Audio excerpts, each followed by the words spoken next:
right, so now we are going to go ahead and get ready to print our second layer.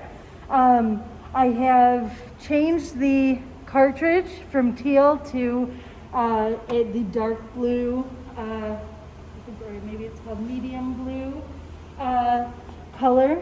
Oh, it's listed right here.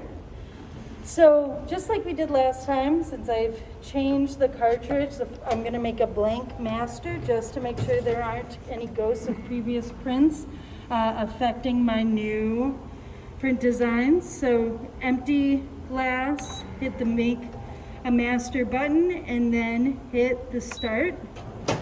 This time it's doing that audio idling step. This happens every time you change to a brand new ink cartridge. It takes about 30 seconds.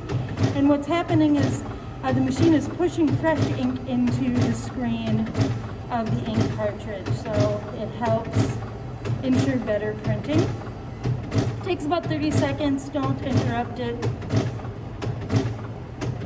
It's a happier risograph if you let it do this.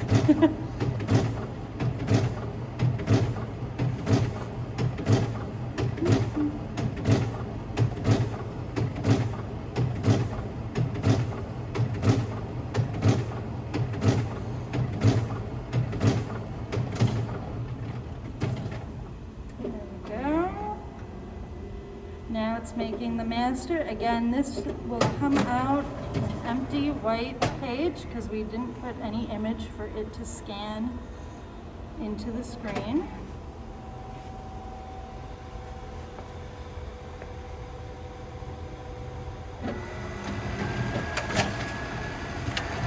Yeah, beautiful. It lets us know we're ready to go. All right, so now we're going to come back and get ourselves set up to make our new master. The previous print that I made was my tone. Now what I'm going to print is this top layer. This I'll print in blue, and this is all the more detailed description. To make sure that these register the same way, we have kind of a cool trick. Remember that line that we drew on the back? So I'm going to rotate my paper. So now this tonal one is sitting exactly as it did on the Risograph machine. We can see that central line is facing up. And so now I'm going to lay the new image that I want to make a master from directly on top of it, upside down, so the image is facing the surface of the Risograph, just like the last one. And I'm aligning all edges of the paper as exactly as I can so that I can see that image is nicely aligning both the tone and the line layer on the light table. All right, as a last step, again, I'm pretty picky about this, I'm going to just trace the center line on the back of the new piece of paper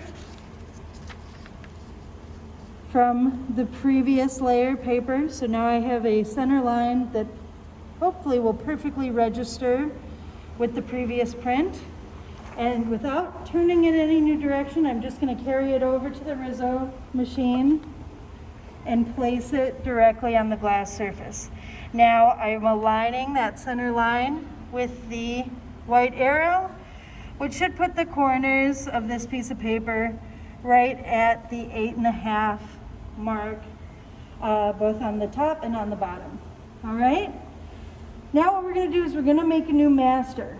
To make our new master, it's kind of like our first test, so we aren't going to put those previous prints in just yet. I still have white paper to do my tests in. And then I'm going to play with maybe a few different settings on this one. I'm going to go just a touch darker on that line work. I want my tones to be a little bit richer here. I am actually going to not use the dot mesh. I'm going to just use the line and photo setting, which allows for that a little bit more organic dither pattern to be produced by the machine and disperse the ink.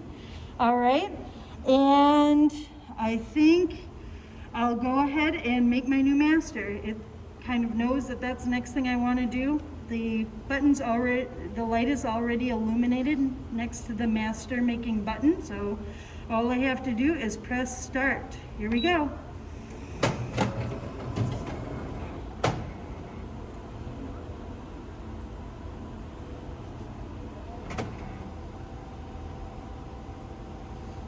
Hope it turns out.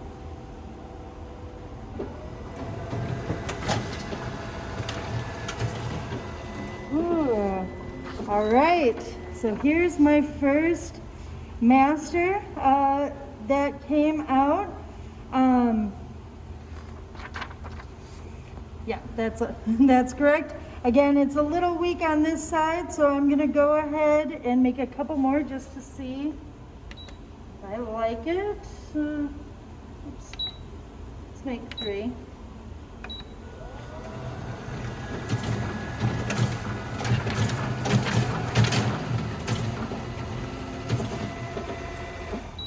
All right, and next, what I'll show you in the next video is how to register our 2 layers.